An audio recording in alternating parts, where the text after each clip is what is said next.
सिद्ध हो जाता है। हे गुरु ब्रह्मा, हे गुरु विष्णु, हे गुरु ब्रह्मा, हे गुरु विष्णु, हे शंकर भगवान आपके चरणों में। हे गुरुदेव प्रणाम आपके चरणों में, सारे तीर्थ धाम आपके चरणों में। हे गुरुदेव प्रणाम आपके चरणों में।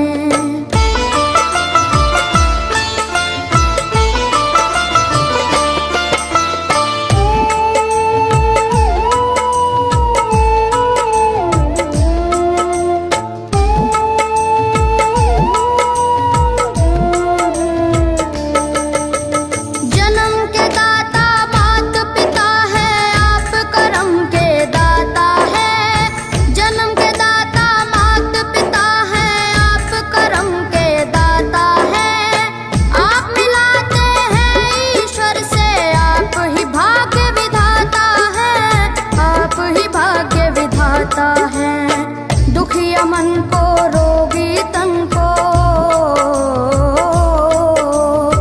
दुखिया मन को, रोगी तन को मिलता है आराम आपके चरणों में। हे गुरुदेव प्रणाम आपके चरणों में, सारे तीर्थ धाम आपके चरणों में। गुरुदेव प्रणाम आपके चरणों में।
धाम आपके चरणों में।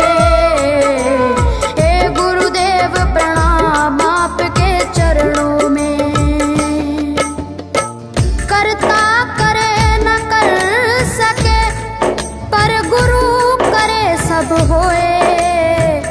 सातों दीपानों खंड में गुरु से बड़ा न कोई, बड़ा न कोई, प्यारे गुरु से बड़ा न कोई। मैं तो 7 समुद्र की मसी करूं, लेखन सब बन गए राय। सब धरती कागज करूं, पर गुरु गुण लिखा न जाए। प्यारे गुरु गुण लिखा न जाए। सारे तीर्थ धाम आपके चरणों में। प्रणाम आपके चरणों में, सारे तीर्थ धाम आपके चरणों में। हे गुरुदेव प्रणाम आपके चरणों में। मेरे बाबा है, मेरे बाबा, मेरे बाबा, मेरे बाबा, मेरे बाबा।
बाबा